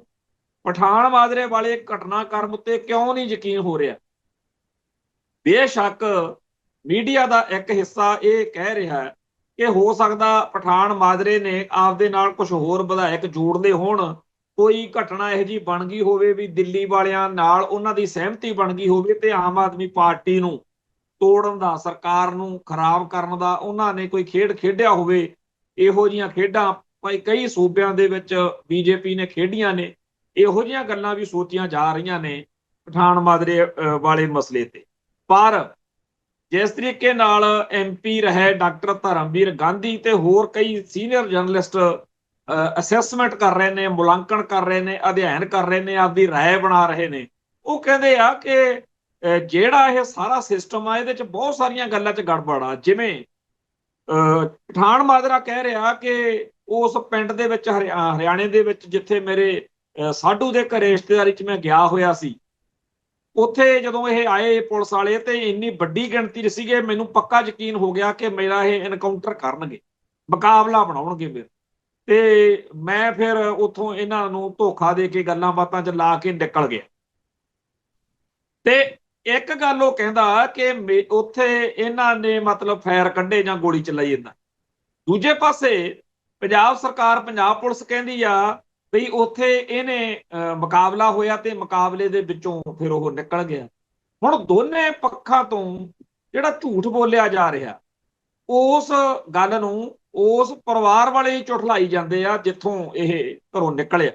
ਉਹ ਕਹਿੰਦੇ ਇੱਥੇ ਗੋਲੀ ਕਾਲੀ ਕੋਈ ਨਹੀਂ ਚੱਲੀ, ਰੌਲਾ ਰੱਪਾ ਜਿਹੜਾ ਹੈਗਾ ਉਹ ਮਾੜਾ ਮੋਟਾ ਪਿਆ, ਗੱਲਾਂ ਬਾਤਾਂ ਮਾਰੀਆਂ, ਮੁੜ ਕੇ ਉਹਨਾਂ ਨੇ ਪ੍ਰਸ਼ਾਦਾ ਪਾਣੀ ਛਕਿਆ ਪੁਲਿਸ ਵਾਲਿਆਂ ਨੇ, ਫਿਰ ਚਲੇ ਗਏ। ਉਹ ਇਹ ਜਿਹੜੀ ਗੱਲ ਹੈ, ਜਿਹੜੀ ਇਹ ਕਰਨਾਲ ਪੁਲਿਸ ਦੀ ਕਹਾਣੀ ਆ ਜਾਂ ਸਾਰੀ, ਇਹਦੇ ਚੋਂ ਇੱਕ ਤਾਂ ਗੱਲ ਸਾਫ਼ ਦਿਖਦੀ ਆ ਨਾ ਕਿ ਹਰਿਆਣੇ 'ਚ ਨਾ ਪੁਲਿਸ ਵਾਲਿਆਂ ਨੇ ਗੋਲੀ ਚਲਾਈ ਹੈ, ਨਾ ਪਠਾਨ ਮਾਜਰੇ ਨੇ ਗੋਲੀ ਚਲਾਈ ਹੈ। ਪਠਾਨ ਮਾਜਰਾ ਵੀ ਝੂਠ ਬੋਲ ਰਿਹਾ ਜਿਹੜਾ ਕਹਿੰਦਾ ਉਹਨਾਂ ਨੇ ਗੋਲੀ ਚਲਾਈ ਆ, ਤੇ ਪੁਲਿਸ ਵਾਲੇ ਵੀ ਝੂਠ ਬੋਲ ਰਹੇ ਨੇ। ਪਰ ਇਹ ਜਿਹੜਾ ਸਾਰਾ ਕੁਝ ਐਡਾ ਵੱਡਾ ਬਣਾ ਕੇ ਪੇਸ਼ ਕਰਨਾ, ਇਹ ਸਾਰੀ ਗੱਲ ਸੈਂਟਰ ਜਿਹੜੀ ਸਟੇਜ ਸੀਗੀ ਉਹ ਕੀ ਸੀ? ਉਹ ਸੀਗੀ ਕਿ ਪੁਲਿਸ ਜਿਹੜੀ ਆ ਜਾਂ ਲੋਕ ਆ ਜਿਹੜੇ ਇਹਨਾਂ ਦੇ ਵਿਚਾਲੇ ਇੱਕ ਇਹਨਾਂ ਦਿਨਾਂ ਦੇ ਵਿੱਚ ਟਕਰਾਅ ਵਾਲੀ ਪੋਜੀਸ਼ਨ ਬਣਨ ਦੇ ਪੂਰੇ ਆਸਾਰ ਨੇ, ਕਿਉਂਕਿ ਸਰਕਾਰ ਦੇ ਉੱਤੇ ਲੋਕਾਂ ਦਾ ਗੁੱਸਾ ਬੜਾ। ਅੱਜ ਕ੍ਰਿਸ਼ਨ ਕੁਮਾਰ ਕਿਤੇ ਘੇਰਿਆ ਹੋਇਆ ਸੀ ਲੋਕਾਂ ਦਾ, ਜਿਹਦੇ ਖਿਲਾਫ ਪਠਾਨ ਮਾਜਰਾ ਬੋਲਿਆ। ਜਿਹੜਾ ਪ੍ਰਸ਼ਾਸਨ ਹੈ ਉਹ ਕੋਈ ਇਹੋ ਜਿਹੇ ਮੁੱਦੇ, ਇਹੋ ਜਿਹੀਆਂ ਗੱਲਾਂ ਭਾਲਦਾ ਫਿਰਦਾ ਕਿ ਲੋਕ ਹੋਰ ਪਾਸੇ ਨੂੰ ਉਲਝ ਜਾਣ। ਪਠਾਨ ਮਾਜਰੇ ਵਾਲੇ ਘਟਨਾਕ੍ਰਮ ਨੇ ਚੰਗਾ ਚਾਹੇ ਮਾੜਾ ਕੁਝ ਲੋਕਾਂ ਦਾ ਧਿਆਨ ਤਾਂ ਖਿੱਚਿਆ ਹੀ ਹੈ। ਹੁਣ ਜਿਹੜੀ ਇੱਥੇ ਗੱਲ ਹੈ ਸੋਚਣ ਵਾਲੀ, ਜੇ ਪੰਜਾਬ ਦੇ ਮੁੱਖ ਮੰਤਰੀ ਦੀ ਘਰ ਵਾਲੀ ਉਹਦਾ ਫੁੱਫੜ ਦੱਸਿਆ ਜਾਂਦਾ ਹੈ ਪਠਾਨ ਮਾਜਰਾ, ਉਹ ਹਰਿਆਣੇ 'ਚ ਬਹਿ ਕੇ ਕਹਿ ਰਿਹਾ ਕਿ ਮੈਨੂੰ ਮੁਕਾਬਲੇ 'ਚ ਮਾਰ ਦੇਣਾ ਹੈ, ਇਹ ਤਾਂ ਮੈਨੂੰ ਕਤਲ ਕਰਨ ਨੂੰ ਆਏ ਸੀ ਪੁਲਿਸ ਵਾਲੇ, ਮੈਂ ਤਾਂ ਭੱਜਿਆ। ਤੇ ਇੱਥੇ ਸਾਡੇ ਤੁਹਾਡੇ ਵਰਗਿਆਂ ਦੀ ਫਿਰ ਤੇ ਕੀ ਬਟਿੰਦੀ ਹੈ ਜੀ, ਜਦੋਂ ਚੱਕ ਕੇ ਜਿਹਨੂੰ ਮਰਜ਼ੀ ਮਾਰ ਦੇਣ। ਤੇ ਬੀਤੇ ਦੌਰ ਵਿੱਚ ਆ ਹੁਣ ਦੇ ਇਹਨਾਂ ਸਮਿਆਂ ਦੇ ਵਿੱਚ ਹੀ ਕਿੰਨੇ ਮੁੰਡੇ ਮਾਰੇ ਆ, ਕੁਝ ਬਣਿਆ? ਜਿਹੜਾ ਕਰਨਲ ਆ ਇੱਥੇ ਫੌਜ ਦਾ IB ਨਾਲ ਜੁੜਿਆ ਹੋਇਆ, ਉਹਨੂੰ ਛੱਤਰ ਫੇਰਿਆ ਪੁਲਿਸੀਆਂ ਨੇ, ਕੁਛ ਬਣਿਆ। ਤੇ ਜਿੱਦਣ ਉਹਦਾ ਕਟਾਪਾ ਚਾੜਿਆ ਉਦੋਂ ਉਹ ਝੂਠੇ ਮੁਕਾਬਲੇ 'ਚ ਇੱਕ ਨੌਜਵਾਨ ਨੂੰ ਕਤਲ ਕਰਕੇ ਆਏ ਸੀ, ਕੁਛ ਬਣਿਆ। ਤੇ ਜਿਨ੍ਹਾਂ ਨੂੰ ਵਹਿਮ ਆ ਵੀ ਬੜਾ ਕੁਛ ਬਣੂ, ਉਹ ਇੱਥੇ ਤੁਹਾਡੇ ਸਾਹਮਣੇ ਹੀ ਆ ਬੜੇ ਤੁਰੇ ਫਿਰਦੇ ਆ ਲੈ ਕੇ ਪਟੀਸ਼ਨਾਂ ਜੀਆਂ ਕਿ ਜੀ ਜਿਹੜੇ ਪੁਲਿਸੀਆਂ ਨੂੰ ਸਜ਼ਾਵਾਂ ਹੋਈਆਂ ਨੇ, ਚਾਹੇ ਉਹਨਾਂ ਨੂੰ 2 ਮਹੀਨੇ ਹੋਏ ਨੇ ਚਾਹੇ 15 ਦਿਨ ਹੋਏ ਆ, ਛੇਤੀ ਉਹਨਾਂ ਨੂੰ ਬਾਹਰ ਕੱਢੋ। ਸੋ ਛੇਤੀ ਕੀਤੇ ਤਾਂ ਇਹਨਾਂ ਪੁਲਿਸੀਆਂ ਦੇ ਖਿਲਾਫ ਕੁਝ ਚੱਲਣਾ ਨਹੀਂ, ਹੋਣਾ ਨਹੀਂ। ਜੇ ਹੋਇਆ ਵੀ ਤਾਂ ਇਹਨਾਂ ਨੂੰ ਤੁਰੰਤ ਅਗਲਿਆਂ ਨੇ ਮਾਫੀਆਂ ਦੇ ਦੇਣੀਆਂ। ਆ ਬਠਿੰਡੇ ਵਾਲੇ ਮੁੰਡੇ ਦਾ ਮਾਮਲਾ ਤਾਂ ਬਿਲਕੁਲ ਹੀ ਧੂਆਂ ਕੱਪ ਹੋ ਚੁੱਕਿਆ। ਸੋ ਪੰਜਾਬ ਦੇ ਵਿੱਚ ਜਿਹੋ ਜਿਹਾ ਮਾਹੌਲ ਬਣਿਆ ਹੋਇਆ, ਉਹਦੇ ਵਿੱਚ ਪਠਾਨ ਮਾਜਰੇ ਵਰਗੇ ਜੇ ਵਿਧਾਇਕ ਚੀਕਾਂ ਮਾਰਦੇ ਫਿਰਦੇ ਆ, ਇੱਥੋਂ ਅੰਦਾਜ਼ਾ ਲਾ ਲਓ ਕਿ ਸਟੇਟ ਸਿਸਟਮ ਕਿੱਥੋਂ ਤਿੱਕਰ ਗਾਹ ਲੰਘਿਆ ਹੋਇਆ। ਖੈਰ, ਜਿਹੜਾ ਇਹ ਮਸਲਾ ਬਣਿਆ ਹੋਇਆ ਕਿ ਪਠਾਨ ਮਾਜਰੇ ਨੇ ਕਿਹਾ ਕਿ ਦੇਖੋ ਜੀ, ਸਾਡੇ ਘੱਗਰ ਵਾਲੇ ਪਾਸੇ ਇਹਨੇ ਜਿਹੜਾ ਕ੍ਰਿਸ਼ਨ ਕੁਮਾਰ ਆ, ਇਹਨੇ ਪ੍ਰਬੰਧ ਸੱਚੇ ਨਹੀਂ ਕੀਤੇ, ਤੇ ਜਦੋਂ ਮੈਂ ਹੁਣ ਇਤਰਾਜ਼ ਕਰਦਾ ਵਾਂ ਤਾਂ ਦੇਖੋ ਜੀ ਲੋਕ ਡੁੱਬ ਰਹੇ ਨੇ, ਮੈਂ ਆਵਾਜ਼ ਬੁਲੰਦ ਕਰਦਾ ਤੇ ਮੇਰੇ ਤੇ ਫੜ ਕੇ ਇਹਨਾਂ ਨੇ ਕੇਸ ਬਣਾਤਾ। ਗੱਲ ਇਹ ਦੇਖਣ ਨੂੰ ਸੱਚੀ ਆ, ਪਰ ਕ੍ਰਿਸ਼ਨ ਕੁਮਾਰ ਜਿਹੜਾ ਹੈ, ਅੱਜ ਜਦੋਂ ਇੱਕ ਥਾਂ ਤੇ ਲੋਕਾਂ ਨੇ ਉਹਨੂੰ ਘੇਰਿਆ ਹੋਇਆ ਸੀ, ਲੋਕਾਂ ਦਾ ਉਹਦੇ ਪ੍ਰਤੀ ਗੁੱਸਾ ਭੜਕਿਆ ਹੋਇਆ ਦਿਖ ਰਿਹਾ। ਤੇ ਇਹ ਇਕੱਲਾ ਕ੍ਰਿਸ਼ਨ ਕੁਮਾਰ ਨਹੀਂ, ਹੋਰ ਵੀ ਜਿੰਨੇ ਵੀ ਸਰਕਾਰੀ ਅਧਿਕਾਰੀ ਨੇ, ਇਹ ਤਾਂਹੀਓ ਡਰਾਮੇ ਕਰਨੇ ਪੈ ਰਹੇ ਆ ਭਗਵੰਤ ਮਾਨ ਨੂੰ। ਜਿਹੜਾ ਆਪਾਂ ਇਹ ਗੱਲ ਕਹਿੰਦੇ ਆ ਨਾ ਕਿ ਜੇ ਉਹਨੂੰ ਇੱਕ ਆਪਦੀ ਹੀ ਪਾਰਟੀ ਦੀ ਜਨਾਨੀ ਮੂਹਰੇ ਖੜੀ ਕਰਕੇ ਉਹਦੇ ਤੋਂ ਕਿਉਂ ਸ਼ੋਸ਼ਾ ਜਿਹਾ ਕਰਨਾ ਪਿਆ, ਉਹ ਡਰਦੇ ਆ ਬਈ। ਉਹ ਇਹ ਗੱਲ ਮੈਂ ਇਸ ਕਰਕੇ ਕਹਿ ਰਿਹਾ ਵਾਰ-ਵਾਰ ਕਿ ਜਿਹੜੇ ਸਾਡੇ ਖਾਲਿਸਤਾਨੀ ਜਾਂ ਪੰਥਕ ਸਫਾ ਚੋਂ ਵਿਚਰਦੇ ਆ ਨਾ ਭਰਾ ਸਾਡੇ, ਜਿਹੜੇ ਸੋਚਦੇ ਆ ਕਿ ਅਸੀਂ MLA MP ਮੁੱਖ ਮੰਤਰੀ ਬਣਨਾ, ਤੁਹਾਡੇ ਨਾਲ ਵੀ ਆਹੀ ਕੁਝ ਕਰਾਉਣਾ। ਜਿਨ੍ਹਾਂ ਲੋਕਾਂ ਨੂੰ ਤੁਹਾਡੇ ਤੇ ਮਾਣ ਆ, ਜਿਹੜੇ ਤੁਹਾਡਾ ਪਿਆਰ ਕਰਦੇ ਆ, ਤੁਹਾਡੇ ਲਈ ਜਿੰਦ ਜਾਨ ਵਾਰਨ ਨੂੰ, ਉਹਨਾਂ ਦੇ ਸਾਹਮਣੇ ਤੁਹਾਨੂੰ ਜਲੀਲ ਕਰਵਾਉਣਾ ਇਹਨਾਂ ਨੇ। ਇਹ ਬਹੁਤ ਗੰਦਾ ਸਿਸਟਮ ਆ, ਬਚ ਲਓ ਇਸ ਭੈੜੇ ਮਾੜੇ ਤੇ ਗੰਦੇ ਨਿਜ਼ਾਮ। ਸੋ ਭਗਵੰਤ ਮਾਨ ਨੂੰ ਇਹ ਜਿਹੜੀ ਖੇਡ ਖੇਡਣੀ ਪਈ, ਉਸ ਤੋਂ ਬਾਅਦ ਫਿਰ ਲੋਕਾਂ ਦੇ ਜਦੋਂ ਧਿਆਨ ਚ ਆ ਜਾਵੇ ਗੱਲ, ਫਿਰ ਕੱਲੀ ਕੱਲੀ ਗੱਲ ਤੇ ਨਜ਼ਰ ਜਾਂਦੀ ਆ। ਸੋ ਗੱਲ ਹੁਣ ਇੱਥੇ ਤੱਕ ਚਲੀ ਗਈ ਕਿ ਮੀਡੀਆ ਨੇ ਜਿੱਥੇ ਉਹ ਜਾ ਕੇ ਠਹਿਰਿਆ ਬਾਅਦ ਚ ਭਗਵੰਤ ਮਾਨ, ਉਹ ਵੀ ਥਾਂ ਲੱਭ ਲਿਆ ਕਿ ਜੀ ਲੁਧਿਆਣੇ ਜਿਹੜਾ ਹੋਟਲ ਆ ਹਯਾਤ, ਲੁਧਿਆਣੇ ਹੋਟਲ ਆ ਹਯਾਤ, ਇੱਥੇ ਕਹਿੰਦੇ ਜੀ ਭਗਵੰਤ ਮਾਨ ਨੇ ਰੁਕਣਾ। ਜਿਹੜਾ ਚਿੱਠੀ ਪੱਤਰ ਹੋਇਆ ਉੱਥੇ DC ਲੁਧਿਆਣਾ ਵੱਲੋਂ ਚਿੱਠੀ ਭੇਜੀ ਗਈ ਸਬ ਰਜਿਸਟਰਾਰ ਲੁਧਿਆਣਾ ਨੂੰ ਕਿ ਜੀ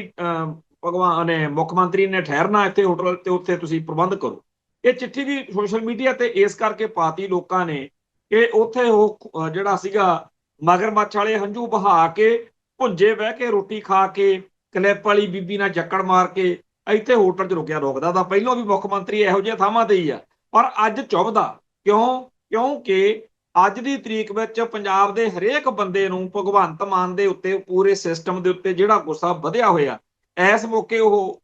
ਜਿਹੜਾ ਹੈਗਾ ਹੋਰ ਵਧਾਉਣਾ ਜਾਂ ਉਹਦੇ ਵੱਲ ਲੋਕਾਂ ਦਾ ਧਿਆਨ ਖਿੱਚਣਾ, ਇਹ ਬੜਾ ਜ਼ਰੂਰੀ ਹੈ। ਮੈਨੂੰ ਲੱਗਦਾ ਕਿ ਜਿਹੜਾ ਬਾਕੀ ਦਾ 1.5-2 ਸਾਲ ਰਹਿੰਦਾ, ਹੁਣ ਭਗਵੰਤ ਮਾਨ ਦੇ ਲਈ ਜਾਂ ਉਹਦੀ ਸਰਕਾਰ ਲਈ ਇਹੀ ਕੁਝ ਹੋਣਾ। ਇਹ ਬਹੁਤ ਹੀ ਜ਼ਿਆਦਾ ਸੋਚਣ ਵਾਲੀ ਗੱਲ ਆ ਕਿ ਜਿਹੜੇ ਲੋਕ ਇਹਨਾਂ ਨੂੰ ਸੱਤਾ ਤੇ ਲੈ ਕੇ ਆਏ ਸੀ ਨਾ, ਉਦੋਂ ਉਹ ਕਹਿੰਦੇ ਸੀਗੇ ਬਸ ਇਹਨਾਂ ਨੇ ਤਾਂ, ਕਈ ਲੋਕ ਕਹਿੰਦੇ ਸੀਗੇ ਖਾਲਿਸਤਾਨ ਦੀ ਤਾਂ ਲੋੜ ਹੀ ਨਹੀਂ ਪੈਣੀ। ਸਾਡੇ ਕਈ ਪੰਥਕ ਜਾਂ ਖਾਲਿਸਤਾਨੀ ਸਭਾ 'ਚ ਵਿਚਰਦੇ ਭਰਾਵਾਂ ਨੇ ਜਦੋਂ ਅਸੀਂ ਵਿਰੋਧ ਕਰਨਾ ਤਾਂ ਕਹਿਣਾ ਦੇਖੀ ਚੱਲੋ ਘਮਾਣ ਸਾਹਿਬ, ਕੰਮ ਹੀ ਇਹੋ ਜਿਹਾ ਹੋ ਜਾਣਾ, ਆਪਾਂ ਨੂੰ ਖਾਲਿਸਤਾਨ ਦੀ ਲੋੜ ਹੀ ਨਹੀਂ ਪੈਣੀ। ਆਪਾਂ ਆਪ ਕਹਿਣਾ ਵੀ ਖਾਲਿਸਤਾਨ ਵਰਗਾ ਮਾਹੌਲ ਤਾਂ ਵੈਸੇ ਹੀ ਬਣ ਗਿਆ। ਸੋ ਜਿਹੜਾ ਅਸਲੀ ਕੁਛ ਸਾਹਮਣੇ ਆਇਆ ਉਹ ਆਪਣੇ ਇੱਥੇ ਹੈਗਾ। ਖੈਰ, ਅਗਲੀ ਗੱਲ ਜਿਹੜੀ ਆ ਕਰਨ ਵਾਲੀ ਉਹ ਇਹ ਹੈ ਕਿ ਅਫਗਾਨਿਸਤਾਨ ਨੂੰ ਤਾਂ ਬਿਨਾਂ ਮੰਗਿਆ ਹੀ ਮਦਦ ਭੇਜ ਦਿੱਤੀ ਗਈ ਆ, ਤੇ ਬੜੀਆਂ ਫੋਟੋਆਂ ਆ ਰਹੀਆਂ ਨੇ ਵੀ ਆਹ ਭੇਜਤਾ ਤੇ ਵਾਹ ਭੇਜ। ਹਿਮਾਚਲ ਨੂੰ ਤੇ ਹੋਰਨਾਂ ਹੜ੍ਹ ਪ੍ਰਭਾਵਿਤ ਇਲਾਕਿਆਂ ਨੂੰ ਵੀ ਬੜਾ ਕੁਝ ਚਲੇ ਗਏ, ਪਰ ਕੇਂਦਰ ਸਰਕਾਰ ਨੇ ਪੰਜਾਬ ਸਰਕਾਰ ਬਾਰੇ ਇੱਕ ਸ਼ਬਦ ਨਹੀਂ ਹੁਣ ਤੱਕ ਬੋਲਿਆ। ਪੰਜਾਬ ਦੇ ਜਿਹੜੇ BJP ਵਾਲੇ ਨੇ ਜਾਂ BJP ਵਾਲੇ ਸਿੱਖ ਜਿਹੜੇ ਆ ਲਾਲਪੁਰੇ, ਕਾਲੇਪੁਰੇ, ਚਿੱਟੇਪੁਰੇ ਕਈ ਹੈਗੇ ਆ, ਮਨਜਿੰਦਰ ਸਰਸੇ ਹੁਣੀ, ਜਦੋਂ ਇਹ BJP 'ਚ ਨਹੀਂ ਸੀ ਉਦੋਂ ਤਾਂ ਹਜੇ ਫੇਰ ਕੋਈ ਬੋਲ ਲੈਂਦੇ ਸੀ। ਹੁਣ ਤਾਂ ਮੂੰਹ ਤੋਂ ਜਿਵੇਂ ਕਹਿੰਦੇ ਆ ਬੁੱਲ ਤੋਂ ਬੁੱਲ ਨਹੀਂ ਚੱਕਿਆ ਉਹਨਾਂ। ਪੰਜਾਬ ਦੀ ਜਿਹੜੀ ਬੀਜੇਪੀ ਦੀ ਇਕਾਈ ਆ, ਉਹ ਵਿਚਾਰੇ ਕਹਿ ਕੂ ਕੇ ਹੰਭ ਗਏ ਦਿੱਲੀ ਵਾਲਿਆਂ ਨੂੰ, ਬੀਜੇਪੀ ਦੇ ਅਫਸਰਾਂ ਨੂੰ, ਲੀਡਰਾਂ ਨੂੰ, ਕਿ ਜੀ ਬੋਲੋ। ਅਖੀਰ ਆਸ਼ਵਨੀ ਸ਼ਰਮਾ ਜਿਹੜਾ ਪੰਜਾਬ ਦਾ ਪ੍ਰਧਾਨ ਹੈ ਬੀਜੇਪੀ ਦਾ, ਉਹਨੇ ਹਾਰ ਹੰਭ ਕੇ ਆਪੇ ਹੀ ਆਪਦੇ ਕੋਲੋਂ ਕਹਿਤਾ ਕਿ ਜੀ ਪਾਰਟੀ ਦੇ ਰਾਸ਼ਟਰੀ ਪ੍ਰਧਾਨ JP ਨੱਡਾ ਨੇ ਪਾਰਟੀ ਦੇ ਵਰਕਰਾਂ ਨੂੰ ਕਿਹਾ ਕਿ ਰਾਹਤ ਕਾਰਜਾਂ 'ਚ ਸ਼ਾਮਲ ਹੋ ਜਾਓ ਤੇ ਆਪਾਂ ਪੰਜਾਬ ਨੂੰ ਇਕੱਲੇ ਨਹੀਂ ਛੱਡਦੇ, ਕੇਂਦਰ ਕਦੇ ਪੰਜਾਬ ਨੂੰ। ਇਹ ਸਾਰੀਆਂ ਗੱਲਾਂ ਅਸਲ ਵਿੱਚ ਨਾ ਤਾਂ ਨੱਡੇ ਨੇ ਕਹੀਆਂ ਨੇ, ਨਾ ਉਹਨਾਂ ਦਾ ਕੋਈ ਕਿਸੇ ਵੀ ਬੀਜੇਪੀ ਲੀਡਰ ਦੀ ਐਡੀ ਹਿੰਮਤ ਆ ਵੀ ਉਹ ਮੋਦੀ ਤੇ ਅਮਿਤ ਸ਼ਾਹ ਤੋਂ ਬਗੈਰ ਇਹ ਜਿਹੀ ਗੱਲ ਸੋਚ ਵੀ ਜਾਣ। ਅਸਲੀ ਗੱਲ ਇਹ ਆ ਕਿ ਇਹ ਜਿਹੜਾ ਪੰਜਾਬ ਬੀਜੇਪੀ ਦਾ ਪ੍ਰਧਾਨ ਆ ਅਸ਼ਵਨੀ ਸ਼ਰਮਾ, ਇਹਦੇ ਭਰਾ ਦੀ RP ਸ਼ਰਮਾ ਦੀ ਡੈਥ ਹੋ ਗਈ ਸੀ, ਮੌਤ ਹੋਈ ਹੈ। ਤੇ ਉਹਦੇ ਸੰਬੰਧ ਵਿੱਚ ਅਫਸੋਸ ਕੀਤਾ ਫੋਨ ਦੇ ਉੱਤੇ, ਜਦੋਂ ਫੋਨ ਕੀਤਾ ਉਸ ਗੱਲ ਦੇ ਵਿੱਚ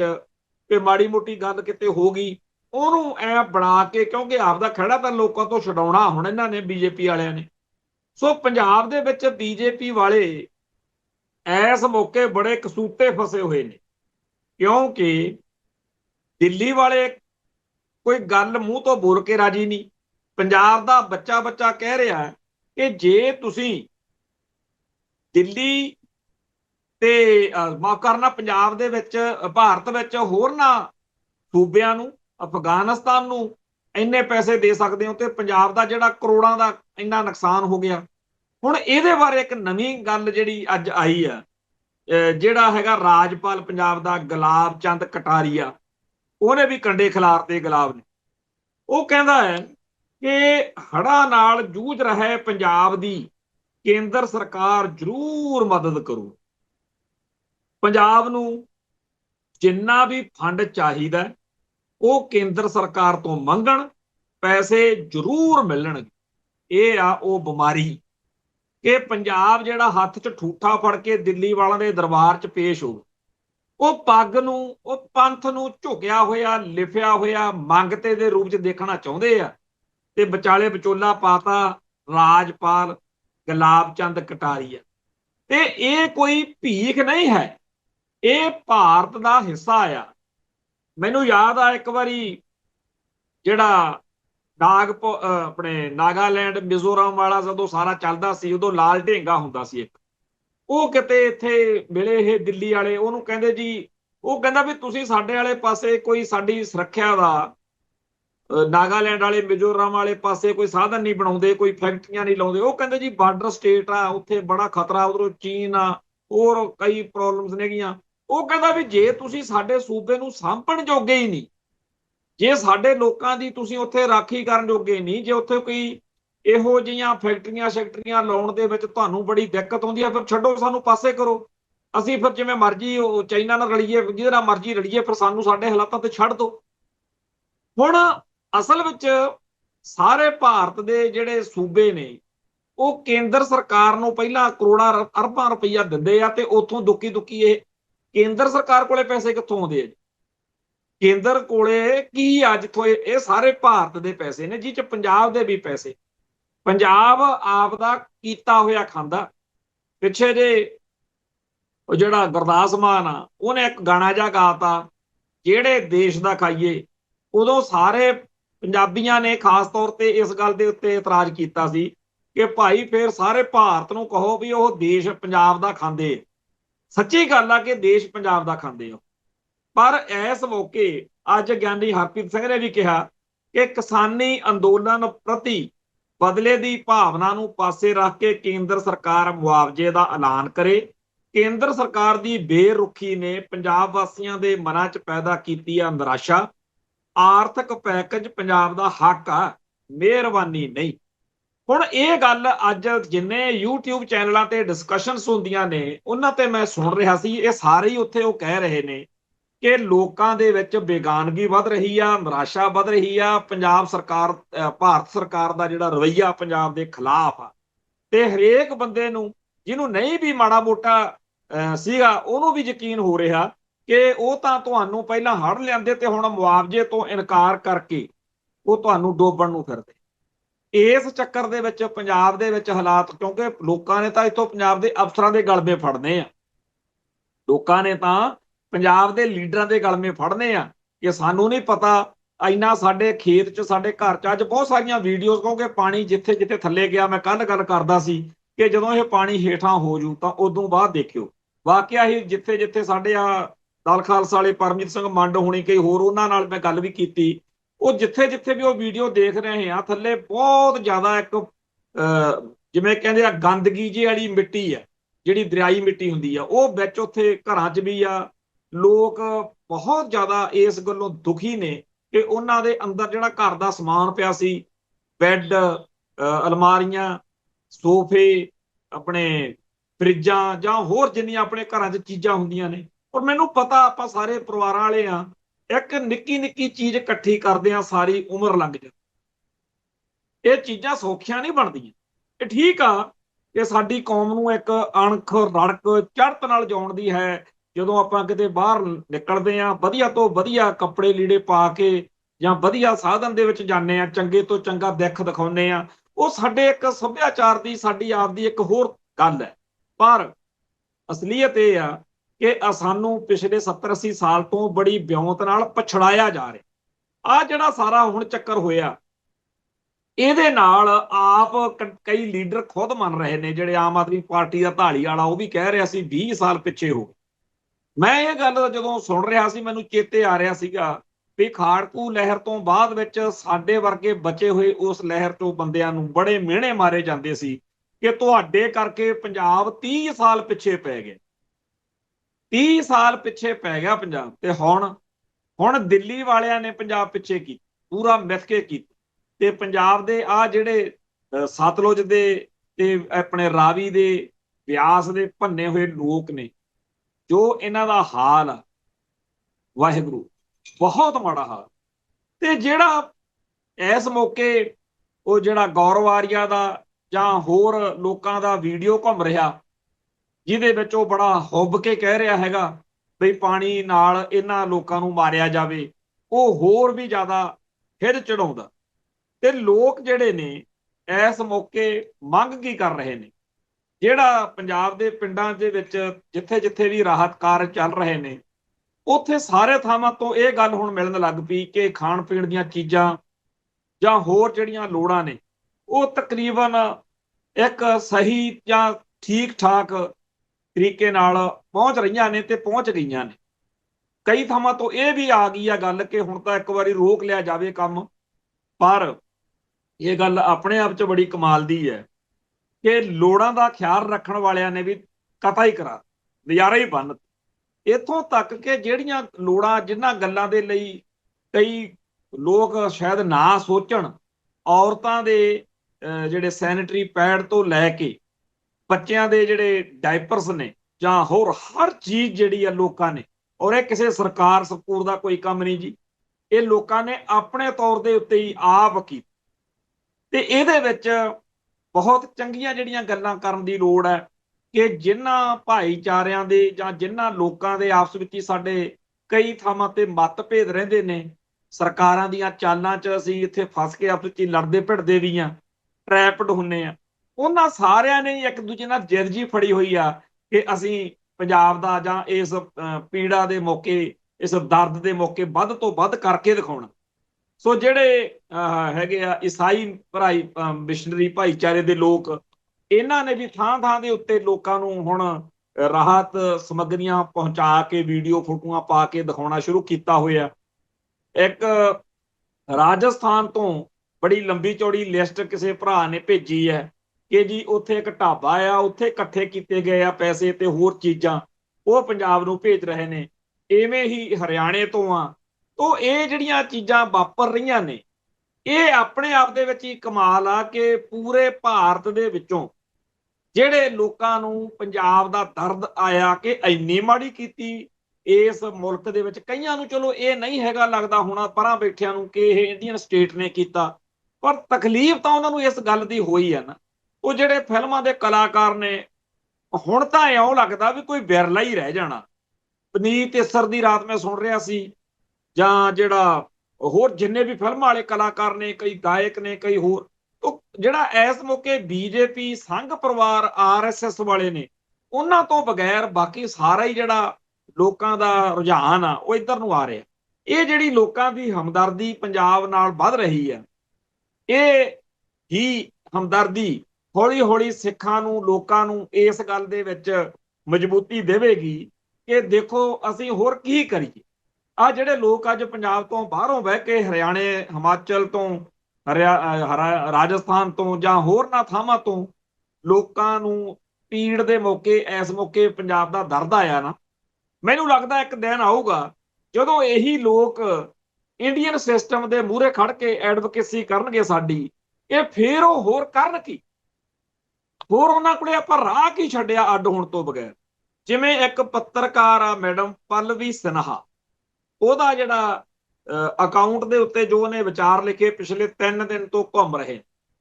ਇਹ ਮੈਂ ਵਿਚਾਰ ਸਾਰੇ ਆਪਣੇ ਭਾਈਚਾਰੇ ਨਾਲ ਇੱਥੇ ਸਾਂਝੇ ਕਰਕੇ ਇੱਕ ਗੱਲ, ਇੱਕ ਨੈਰੇਟਿਵ ਦੀ ਗੱਲ ਮੈਂ ਸਾਂਝੀ ਕਰਨੀ ਚਾਹੁੰਦਾ।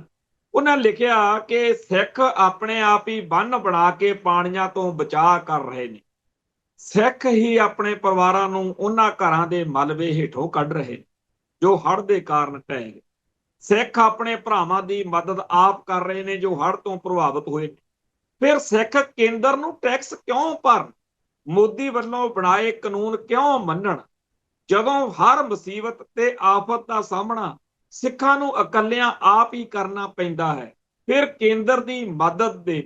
ਬਿਨਾਂ ਕੇਂਦਰ ਦੀ ਮਦਦ ਦੇ ਇਹ ਏਦਾਂ ਹੀ ਹੈ। ਫਿਰ ਸਿੱਖਾਂ ਨੂੰ ਆਪਣੇ ਹਵਾਲੇ ਛੱਡ ਦਿਓ, ਉਹਨਾਂ ਤੋਂ ਕੁਝ ਵੀ ਨਾ ਮੰਗੋ, ਜੰਗ ਹੋਵੇ ਜਾਂ ਅਮਨ, ਸਿੱਖਾਂ ਨੂੰ ਵਰਤਣਾ ਬੰਦ ਕਰ।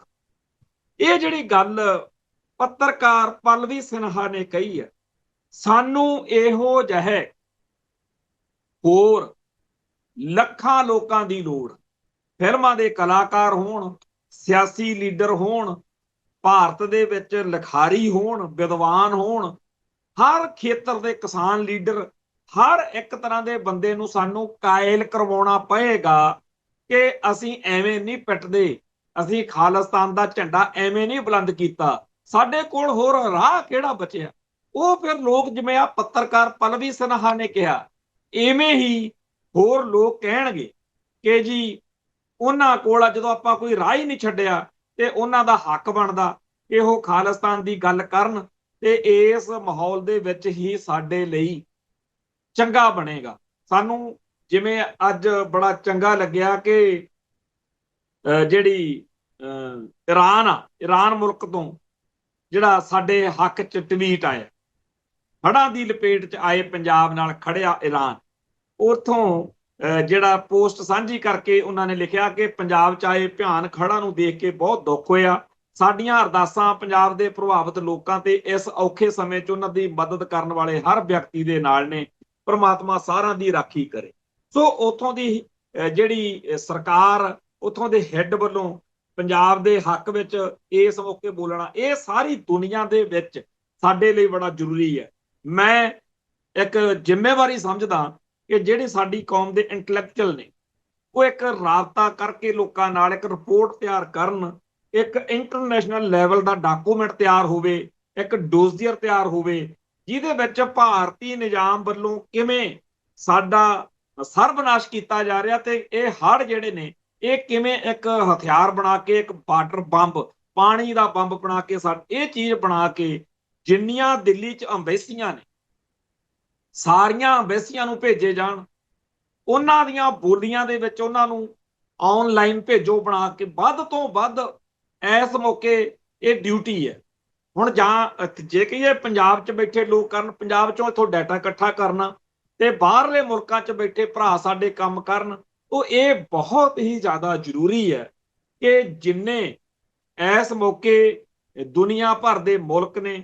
ਜਿੰਨੇ ਦੁਨੀਆ ਭਰ ਦੇ ਅੰਬੈਸੀਆਂ ਵਾਲੇ ਨੇ, ਉਹਨਾਂ ਕੋਲੇ ਸਾਡੀ ਪੀੜ ਜਾਵੇ, ਤਾਂ ਕਿ ਲੋਕ ਜਿਹੜੇ ਨੇ ਉਹ ਮੰਨਣ ਕਿ ਇਹ ਹੋਰ ਕੀ ਕਰਨ। ਜਿਹੜੀ ਗੱਲ ਮੈਡਮ ਪੱਲਵੀ ਸਿਨਹਾ ਨੇ ਕਹੀ ਹੈ, ਉਹ ਫਿਰ ਹੋਰ ਵੀ ਕਹਿਣ ਕਿ ਭਾਰਤ ਵਾਲਿਓ, ਜਦੋਂ ਤੁਸੀਂ ਉਹਨਾਂ ਨੂੰ ਆਪ ਦੇ ਸਮਝਦੇ ਹੀ ਨਹੀਂ ਤੇ ਕਿਉਂ ਉਹਨਾਂ ਨੂੰ ਵਰਤਦੇ ਹੋ। ਧਰਤੀ ਤੁਹਾਨੂੰ ਉਹਨਾਂ ਦੀ ਚਾਹੀਦੀ ਆ, ਉਹਨਾਂ ਦੇ ਪਾਣੀ ਚਾਹੀਦੇ ਆ, ਤੁਹਾਨੂੰ ਪੰਜਾਬ ਚਾਹੀਦਾ, ਤੁਹਾਨੂੰ ਪੰਜਾਬੀ ਨਹੀਂ ਚਾਹੀਦੇ, ਤੁਹਾਨੂੰ ਸਿੱਖ ਨਹੀਂ ਚਾਹੀਦੇ। ਸੋ ਇਸ ਗੱਲ ਦੀ ਸਭ ਤੋਂ ਮਾੜੀ ਗੱਲ ਜਿਹੜੀ ਆ ਅਫਗਾਨਿਸਤਾਨ ਨੂੰ ਜਿਹੜੀ 21 ਟਨ ਰਾਹਤ ਸਮੱਗਰੀ, ਤੋਂ ਇੱਕ ਗੱਲ ਸਾਡੇ ਭਾਈਚਾਰੇ 'ਚ ਹੈ ਕਿ ਮਾੜੇ ਤੋਂ ਮਾੜੇ ਮਾਹੌਲ ਵਿੱਚ ਵੀ ਅਸੀਂ ਹੱਸਣਾ ਜਾਣਦੇ, ਮਜ਼ਾਕ ਕਰਨਾ ਜਾਣਦੇ। ਸਾਡੇ ਗੁਰ ਇਤਿਹਾਸ ਵਿੱਚ ਸੁਥਰੇ ਸਾਹ ਦੀ ਸਾਖੀ ਆ ਜਾਂ ਹੋਰ ਕਈ ਇਹੋ ਜਿਹੀਆਂ ਹਾਸੇ ਵਾਲੀਆਂ ਮਜ਼ਾਕ ਵਾਲੀਆਂ ਗੱਲਾਂ ਸਾਡੇ ਹੈਗੀਆਂ। ਉਵੇਂ ਹੀ ਅੱਜ ਜਦੋਂ ਇਹ ਪੋਸਟ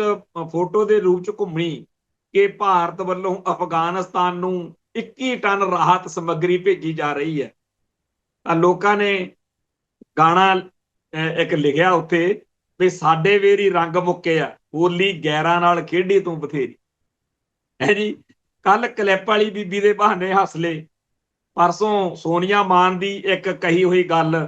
ਉਹਦੇ ਪਿੱਛੇ ਹੱਸ ਲਏ। ਇਹ ਜਿਹੜਾ ਸਾਡਾ ਹੈਗਾ ਨਾ ਵੀ ਦੁੱਖ ਦੇ ਵੇਲੇ ਵੀ ਅਸੀਂ ਰੀ ਨਹੀਂ ਕਰਦੇ, ਚੜ੍ਹਦੀ ਕਲਾ 'ਚ ਰਹਿੰਦੇ। ਤੋਂ ਅੱਜ ਇਹ ਜਿਹੜਾ ਦੁੱਖ ਵਾ ਕਿ ਜਿਸ ਭਾਰਤ ਲਈ ਇੰਨਾ ਖੂਨ ਵਹਾਇਆ, ਪਿਛਲੀਆਂ 5 ਸਦੀਆਂ ਵਿੱਚ ਕੋਈ ਮੌਕਾ ਨਹੀਂ ਛੱਡਿਆ, ਉਸ ਭਾਰਤ ਨੇ, ਉਸ ਇੰਡੀਅਨ ਸਿਸਟਮ ਨੇ ਨਾਲੇ ਤਾਂ ਇਹ ਤਬਾਹੀ ਲਿਆਂਦੀ, ਤੇ ਨਾਲੇ ਤਬਾਹੀ ਤੋਂ ਬਾਅਦ ਜੇਕਰ ਕਹਿੰਦੇ ਹੁੰਦੇ ਆ ਵੀ ਕੁੱਟਣ ਵਾਲਾ ਬਰਾ ਲਵੇ ਨਾ, ਕਈ ਵਾਰੀ ਲੋਕਾਂ ਨੂੰ ਉਹਦੇ 'ਚ ਵੀ ਹੁੰਦਾ ਵੀ ਚਲੋ ਕੋਈ ਨਾ ਜੇ ਇਹਨੇ ਕੀਤਾ, ਪਰ ਇੱਥੇ ਤਾਂ ਕਹਾਣੀ ਹੋਰ। ਖੈਰ, ਅੱਜ ਜਦੋਂ ਅਸੀਂ ਇਹ ਸਾਰੀ ਚਰਚਾ ਕਰ ਰਹੇ ਹਾਂ, ਉਸ ਮੌਕੇ ਇੱਕ ਜਿਹੜੀ ਚੰਗੀ ਗੱਲ ਆ ਉਹ ਇਹ ਆ ਕਿ ਚੰਡੀਗੜ੍ਹ ਯੂਨੀਵਰਸਿਟੀ ਦੇ ਵਿੱਚ ਵੋਟਾਂ ਸੀਗੀਆਂ ਤੇ ਉੱਥੇ ਵਾਈਸ ਪ੍ਰੈਜ਼ੀਡੈਂਟ ਦੇ ਅਹੁਦੇ ਲਈ ਅਸ਼ਮੀਤ ਸਿੰਘ ਸੱਥ ਨਾਂ ਦੀ ਜਥੇਬੰਦੀ ਵੱਲੋਂ ਚੋਣ ਲੜ ਰਿਹਾ ਸੀ, ਤੇ ਇੱਕ ਪਾਸੇ ਭਾਰਤੀ ਸਟੇਟ ਦਾ, ਖਾਸ ਤੌਰ ਤੇ ਸੰਘ ਪਰਿਵਾਰ ਦਾ ਉੱਥੇ ਕਬਜ਼ਾ ਕਰਵਾਉਣ ਦੇ ਲਈ ਪੂਰਾ ਇੱਕ ਜਿੱਦ ਸੀਗੀ ਇੰਡੀਅਨ ਸਿਸਟਮ ਦੀ। ਪਰ ਸਾਡੇ ਕੌਮ ਦੇ ਜਵਾਕਾਂ ਨੇ, ਸਾਡੇ ਬੱਚਿਆਂ ਨੇ ਗੁਰੂ ਸਾਹਿਬ ਦਾ ਓਟ ਆਸਰਾ ਲੈ ਕੇ, ਖਾਸ ਤੌਰ ਤੇ ਇਹ ਸਾਰੇ ਨੌਜਵਾਨ ਭਾਈ ਜਸਵੰਤ ਸਿੰਘ ਖਾਲੜਾ ਨੂੰ ਆਈਡੀਅਲ ਮੰਨ ਕੇ ਗੱਲ ਕਰਦੇ। ਮੈਨੂੰ ਇਹ ਗੱਲ ਬੜੀ ਚੰਗੀ ਲੱਗੀ ਕਿ ਪਹਿਲਾਂ ਸਾਡੇ ਕਾਲਜਾਂ ਦੇ ਵਿੱਚ ਨੌਜਵਾਨਾਂ ਨੂੰ ਸਿੱਖੀ ਤੋਂ ਦੂਰ ਕਰਨ ਦੇ ਏਜੰਡੇ ਤਹਿਤ ਸਰਦਾਰ ਭਗਤ ਸਿੰਘ ਦਾ ਨਾਮ ਬੜਾ ਵਰਤਿਆ ਜਾਂਦਾ ਸੀ ਕਿ ਸਰਦਾਰ ਭਗਤ ਸਿੰਘ ਦੇ ਵਾਰਸ ਬਣੋ, ਨੌਜਵਾਨ ਭਾਰਤ ਸਭਾ ਬਣਾਓ ਤੇ ਭਗਤ ਸਿੰਘ ਦੇ ਵਾਰਸ ਬਣੋ, ਉਹਦੀਆਂ ਕਵਿਤਾਵਾਂ, ਇਹ ਸਾਰਾ ਕੁਝ ਚੱਲਦਾ ਸੀ। ਜਿਨ੍ਹਾਂ ਟਾਈਮਾਂ ਦੇ ਵਿੱਚ ਅਸੀਂ ਕਾਲਜਾਂ 'ਚ ਬੜੇ ਆ, ਉਦੋਂ ਸੰਤ ਰਾਮ ਉਦਾਸੀ ਤੇ ਅਵਤਾਰ ਪਾਸ਼ ਵਰਗੇ ਜਾਂ ਹੋਰ ਇਹੋ ਜਿਹਾ ਸ਼ਾਇਰੀ ਦਾ ਜਾਂ ਕਵਿਤਾਵਾਂ, ਇਹ ਸਾਰਾ ਕਾਮਰੇਡੀ ਕਲਚਰ ਹੁੰਦਾ ਸੀ। ਉਦੋਂ ਸਿੱਖਾਂ ਦੇ ਮੁੰਡਿਆਂ ਨੂੰ ਇਹ ਬੜੀ ਬਿਮਾਰੀ ਸੀ ਕਿ ਪੱਗ ਛੇਤੀ ਕਿਤੇ ਤਾਂ ਰੱਖਦੇ ਨਹੀਂ ਸੀ, ਪਰ ਜੇ ਰੱਖਦੇ ਸੀ ਤਾਂ ਲਾਲ ਹੁੰਦੀ ਸੀ, ਤੇ ਦਾੜੀ ਜਿਹੜੀ ਉਹ ਕੱਟਣੀ, ਤੇ ਇਹ ਸਾਰਾ ਕੁਝ ਜਿਹੜਾ ਚੱਲਦਾ ਸੀ। ਇਹਦੇ ਉਲਟ ਫੈਡਰੇਸ਼ਨ, ਆਲ ਇੰਡੀਆ ਸਿੱਖ ਸਟੂਡੈਂਟ ਫੈਡਰੇਸ਼ਨ ਭਾਈ ਅਮਰੀਕ ਸਿੰਘ ਦੀ ਕਮਾਂਡ ਹੇਠ ਖੜੀ ਹੋਈ, ਜਿਹਨੇ ਸਿੱਖ ਜਵਾਨੀ ਨੂੰ ਨਵੇਂ ਆਦਰਸ਼, ਨਵੇਂ ਨਹੀਂ ਅਸਲ ਵਿੱਚ ਆਪਦੇ ਮੂਲ ਵਿਰਸੇ ਨਾਲ ਜੋੜਿਆ। ਜਦੋਂ ਸਰਦਾਰ ਭਗਤ ਸਿੰਘ ਨਾਲ ਕੋਈ ਇਉਂ ਨਹੀਂ ਕਿ ਉਹਨੂੰ ਨਫ਼ਰਤ ਕਰਦਾ ਕੋਈ ਪੰਜਾਬ ਦੇ ਵਿੱਚ, ਇਦਾਂ ਨਹੀਂ ਹੈ, ਪਰ ਉਹ ਭਾਰਤ ਦਾ ਹੀਰੋ ਆ। ਉਹ ਇੰਡੀਆ ਲਈ, ਇੰਡੀਆ ਦੀ ਆਜ਼ਾਦੀ ਲਈ ਸ਼ਹੀਦ ਹੋਇਆ, ਫਾਂਸੀ ਚੜ੍ਹ ਗਿਆ। ਸਿੱਖ ਨਜ਼ਰੀਏ ਤੋਂ ਉਹਦੇ ਬਾਰੇ ਕਈ ਹੈ, ਪਰ ਉਹਦੇ ਜਿਹੜੇ ਨਾਂ ਦੇ ਉੱਤੇ ਮੈਂ ਨਾਸਤਕ ਕਿਉਂ ਹਾਂ, ਮਤਲਬ ਜੇ ਸਰਦਾਰ ਭਗਤ ਸਿੰਘ ਨੂੰ ਪਿਆਰ ਕਰਨਾ, ਉਹ ਕਹਿੰਦੇ ਨਾਸਤਕ ਬਣੋ। ਹੁਣ ਸਿੱਖਾਂ ਦੇ ਮੁੰਡਿਆਂ ਨੂੰ ਕੀ ਬਿਮਾਰੀ ਪਈ ਆ ਵੀ ਨਾਸਤਕ ਬਣਨ ਉਹ, ਤੇ ਫਿਰ ਸਿੱਖਾਂ ਦੇ ਮੁੰਡਿਆਂ ਨੂੰ ਜੇ ਇਹ ਕਹਿਣਾ ਕਿ ਜੇ ਸਰਦਾਰ ਭਗਤ ਸਿੰਘ ਦੀ ਫੋਟੋ ਲਾਉਣੀ ਆ, ਤੇ ਪਹਿਲਾਂ ਤਾਂ ਉਹਨਾਂ ਨੂੰ ਕਹਿਣਾ ਸਰਦਾਰ ਭਗਤ ਸਿੰਘ ਦੇ ਵਾਰਸ ਬਣੋ, ਫਿਰ ਕਹਿਣਾ ਕਿ ਜੀ ਤੁਸੀਂ ਉਹਦੇ ਵਾਂਗੂ ਨਾਸਤਕ ਬਣੋ, ਬੀੜੀਆਂ ਸਿਗਰਟਾਂ ਪੀਣ ਤੋਂ ਬਗੈਰ ਤੁਸੀਂ ਨਾਸਤਕ ਨਹੀਂ ਵਧੀਆ, ਕਾਮਰੇਡ ਨਹੀਂ ਵਧੀਆ। ਹੌਲੀ ਹੌਲੀ ਇਹ ਸਾਰਾ ਜਿਹੜਾ ਡਰਾਮਾ ਸੀ ਇਹ ਲੋਕਾਂ ਦੇ ਸਮਝ ਆ ਗਿਆ, ਤੇ ਬਾਅਦ ਵਿੱਚ ਫੈਡਰੇਸ਼ਨ ਦਾ ਦੌਰ ਆਇਆ। ਫੈਡਰੇਸ਼ਨ ਨੇ ਬਾਅਦ ਵਿੱਚ ਸਿੱਖ ਸੰਘਰਸ਼ ਦੇ ਵਿੱਚ ਬੜੀ ਵੱਡੀ ਭੂਮਿਕਾ ਨਿਭਾਈ। ਤੋਂ ਅਸੀਂ ਇਸ ਗੱਲ ਦਾ ਬੜਾ ਆਪਦੇ ਮਨ 'ਚ ਰੱਖਦੇ ਹਾਂ ਕਿ ਖਾੜਕੂ ਲਹਿਰ ਤੋਂ ਬਾਅਦ ਪੰਜਾਬ ਦੇ ਵਿੱਚ ਸਕੂਲਾਂ ਕਾਲਜਾਂ ਦੇ ਵਿੱਚ ਵਿਦਿਆਰਥੀਆਂ ਦੇ ਵਿੱਚ ਸਿੱਖ ਨੌਜਵਾਨੀ ਨੂੰ ਲਾਮਬੰਦ ਕਰਕੇ ਧਰਮ ਨਾਲ ਜੋੜਨ ਵਾਲਾ ਕੁਝ ਰਿਹਾ ਨਹੀਂ ਸੀ। ਜਦੋਂ ਸੋਈ ਬਣਾਈ ਗੁੰਡਿਆਂ ਦੀ, ਇੱਕ ਬਦਮਾਸ਼ਾਂ ਦੀ ਆਰਗੇਨਾਈਜੇਸ਼ਨ ਬਣ ਕੇ ਰਹਿ ਗਈ ਬਾਦਲ ਹੋਣਾ ਨੇ। ਤੋਂ ਇਹ ਜਿਹੜਾ ਚੰਡੀਗੜ੍ਹ ਯੂਨੀਵਰਸਿਟੀ ਦੇ ਵਿੱਚ, ਪੰਜਾਬ ਯੂਨੀਵਰਸਿਟੀ ਚੰਡੀਗੜ੍ਹ ਦੇ ਵਿੱਚ ਸੱਥ ਵਾਲੇ ਨੌਜਵਾਨਾਂ ਨੇ, ਇੱਕ ਤਾਂ ਸਰਦਾਰ ਜਸਵੰਤ ਸਿੰਘ ਖਾਲੜਾ, ਕਿਉਂਕਿ ਇੱਕ ਤਾਂ ਉਹ ਸਿੱਖ ਸਟਰਗਲ ਦਾ ਸਿੰਬਲ ਆ,